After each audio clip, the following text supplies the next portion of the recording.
right, the Friday the 13th revisit continues as we get to part 7, The New Blood, directed by John Carl Buechler.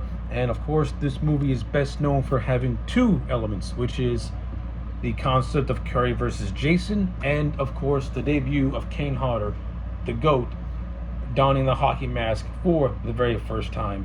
And what I feel is the only good Jason movie that he was in. Out of Kane's 4 appearances as the character, his first movie is his best movie, because all the other ones that came after this vary in quality. You either like them or you just can't stand them. But I'm going to explain why, despite this movie being very, very flawed and having some decent ideas that were set up, but not really, but disappointingly paid off, I think The New Blood is a solid sequel. I've always liked The New Blood. Like it's one of those sequels that for some I can't hate it. It just there's nothing really here that I hate. It's just stuff that when I watch it, I'm like, that could have been done so much better. Like a little bit more expansion of that, then it would have made a little bit more sense. Like it's one of those movies that you can tell was going based off a first script and had no time for a rewrite to flesh out what it was setting up. So before we go into the review proper, let's give some backstory to how The New Blood came to be. So in 1987, Paramount Pictures and New Line Cinema were actually trying to come up with an agreement to do Freddy vs. Jason for the first time. That's right. The New Blood was initially going to be Freddy vs. Jason. But as we all know, and how long it took for that movie to come out in 2003, things fell apart because both companies couldn't decide on what direction they wanted to go to with either one of the characters. So that was pushed to the wayside.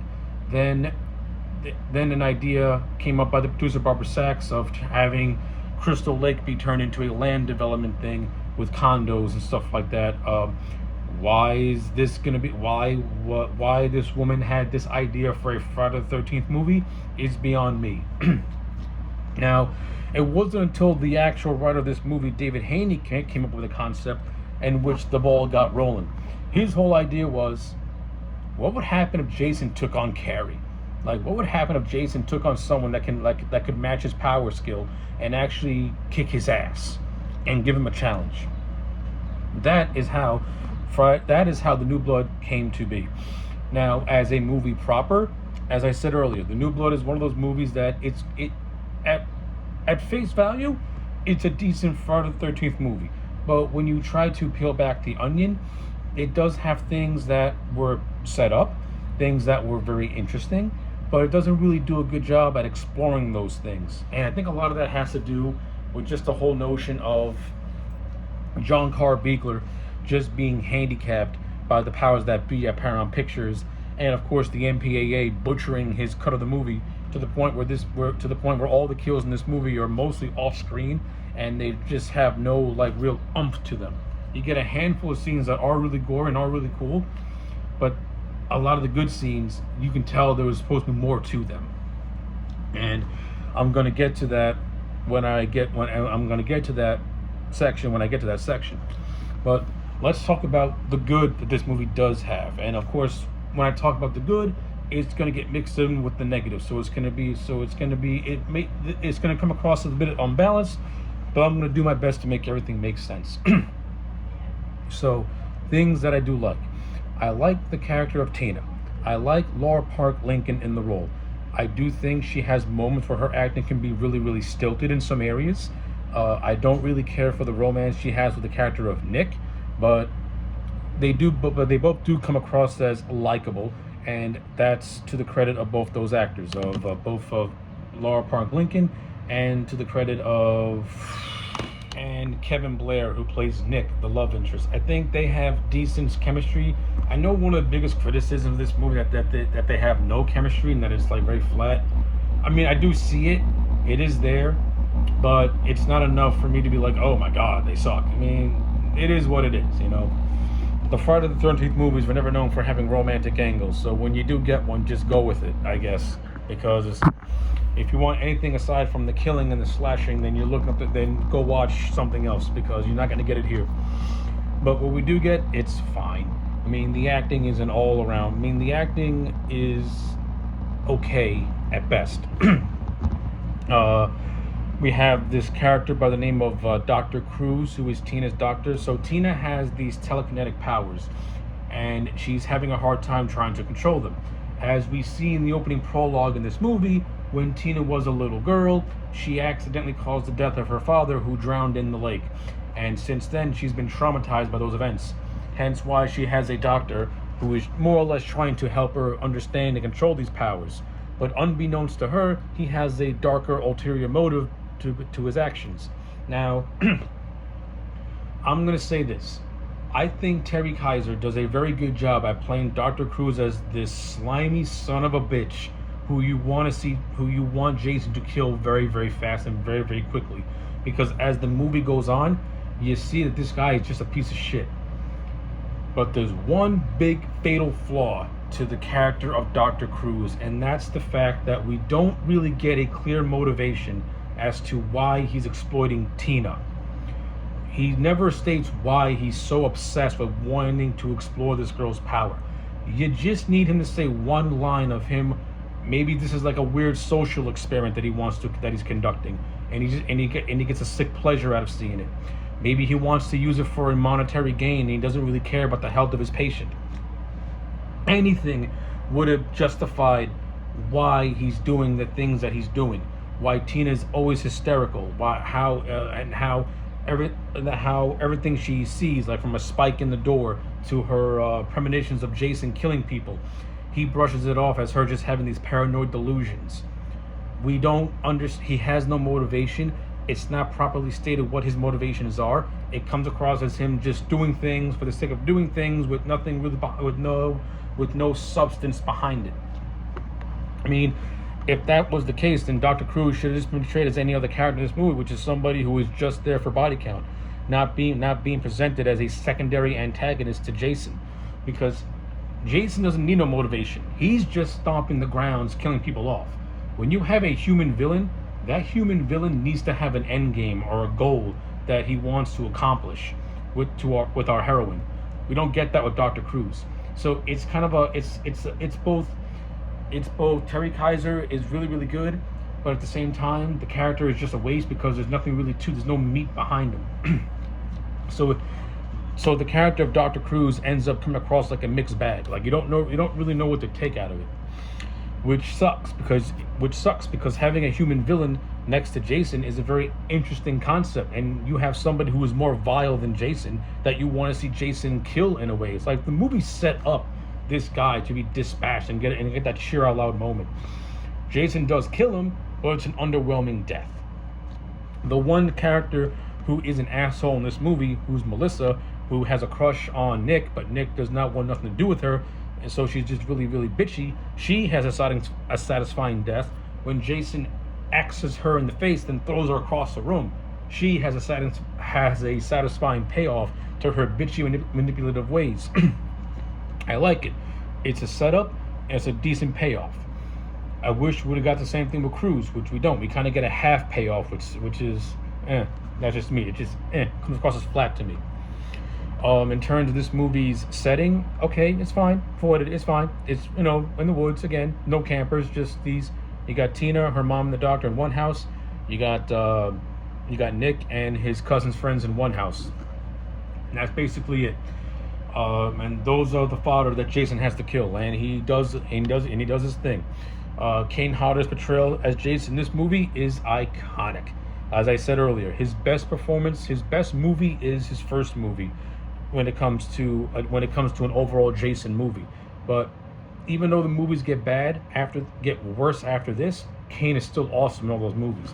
But in this movie, he basically laid the groundwork for what his version of Jason is. Number one, the overall look of Jason is fantastic. The makeup effects work by John Carbiegler is phenomenal. This is the definitive Jason. Mangled face, mangled body, torn up clothes, exposed spinal column, everything. All the damage Jason took over the course of these movies is in this movie, is here, and it looks glorious. And Kane Hodder. Kane Hodder was the first actor not to play Jason as a guy in a costume, but to play him as an actual character. And you get that with the way he moves and with the way he moves his body, with the heavy breathing. He makes Jason feel more lively. He makes Jason feel more like a presence than he does than this. Excuse me. He makes Jason feel more like a character than this thing that people have to overcome.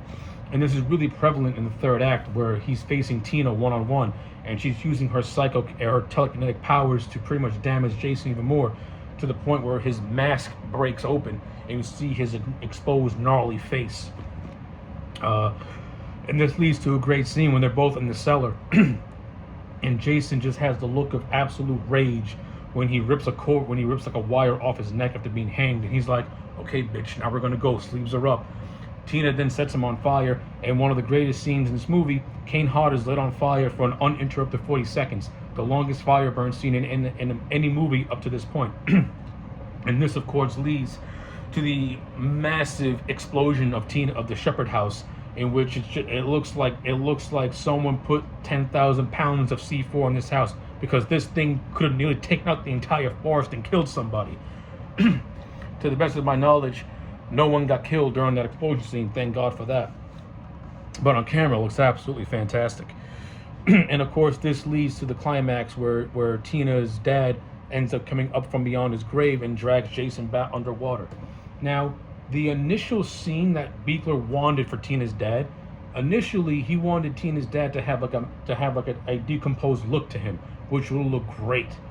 He got overruled by the producer, and instead it's just the actor John Otrin with black makeup coming up and dragging Jason down. Very underwhelming. Like, this whole movie was building up to Tina's dad doing something. Speaking of Tina's dad, I got a problem with this. A real big problem with Tina's dad, because so the whole purpose of Tina's story arc is that she feels a lot of guilt for the accidental death of her father.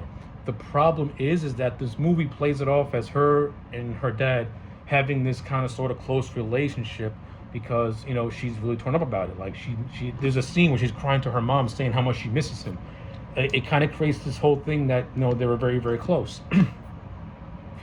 My problem with this is that the first scene we see Tina's dad, he's beating his wife, he's drinking, he's yelling at her, and this is what caused Tina to run out of the house. I wish we would have gotten a scene of him acting like a loving father and a loving husband, so that way I can understand Tina's guilt that much better. And that way I can say to myself, hey, listen, her dad is not a bad guy. He has a problem, and it's that problem that turns him into a monster. When that problem is not around, he is a good guy. He's a loving guy. He truly loves his wife. He truly loves his daughter. I wish that scene existed, because it would have added more to me. Would have added more to Tina's dad as a character, and would have added more, and it would have given me a better understanding as to why Tina's really, really shook up about it, because she truly did lose somebody who she was very, very close to. But the movie just plays it off as a parent just dying, and the only real scene we have with him is him being a dick. I don't like that. I mean, you need something else. You need something to counter that, so that way I have more of a connection. That way I have more of a connection to a character who's not really a character in this movie. But it creates more emotional depth, is what I'm overall trying to convey. That doesn't exist. So to me, Tina's dad coming back up from beyond the grave kind of feels flat to me. Not just because we don't got that added death, but because it's just some dude in black makeup who was just swimming. It's kind of lame. Speaking of kind of lame, some of the kills in this movie are cool, and then some of the kills in this movie are just underwhelming. If you look at the raw footage of this movie, John Carl Buechler created these elaborate special effects that he really wanted to use, but again, he was vetoed by his producers. He was destroyed by the ratings board. And it leads to a lot of his effects in this, and it leads to a lot of the final deaths in this movie feeling very flat. I mean, you do get a few that are actually well done. Like you have this great scene where Jason's punches through a guy's spine and then breaks his neck, and then you get that leads to the iconic sleeping bag death, which is always cool. You have this really good scene. You have this really cool death scene where I just lost my train of thought, and I like the death scene too. Oh yeah, you have this scene where he turns the guy's head into a walnut. Now, if you watch the raw footage, you actually see Jason squeeze this man's head into a walnut. It's a cool effect that we didn't get to see. The setup for it was there, but the payoff was not there. You also have a scene of him sticking a toy party favor into a woman's eye. That's also a pretty cool scene. Like, a lot of the death scenes are cool, but the payoffs are just edited down, and it's frustrating watching this movie because you want to see everything. You want to see these characters get dispatched in cool ways. But again, in some scenes we do get a chance to see some of that, but in other scenes you're just left scratching your head as to if only there is a version of this movie that is unedited with everything in it. If that ever sees the light of day, I want to watch that. I think it's time to say hashtag release the Beekler cut of the New Blood, because I want to see it. I want to see what could have been with this movie in terms of the special effects, in terms of what Beekler initially shot. I would like to see that movie. And so that way that all that work can finally be seen by the masses and by the fans. I think that's about it I have to say for the New Blood. I mean, yeah, you have the stuff with Tina's mom. Yeah, okay, she's cool. That's cool. That's whatever. John Carl Bigeler's directing is good. It's not the same vein as Tom McLaughlin, but it's solid for what it is. Captures the essence of a Friday the 13th movie, kids in the woods. So that's that. The special makeup effects is where this movie really shines, with Kane Hodder as Jason, and of course the element of Jason taking on somebody with telekinetic powers, which leads to very, very entertaining scenes in which Jason finally meets his match and he gets his ass kicked. That was fun to see too. But yeah, so again, when it's all said and done, The New Blood is not a bad Friday the 13th movie. I think it's one of the better Friday the 13th movies, which is why I'm going to give it a solid 8 out of 10. I do think it's an overall good entry into the franchise. Actually, no. Yeah, 8 out Actually, I'm going to scratch that. I'm going to give this movie a 7 out of 10, because a lot of the problems this movie does have could have easily been fixed with a rewrite and would have made this movie feel so much better. So yeah, 7 out of 10 for Friday the 13th Part 7, The New Blood. Let me know your thoughts in the comment sections down below. Like the video and subscribe, and I'll check you back next time for more.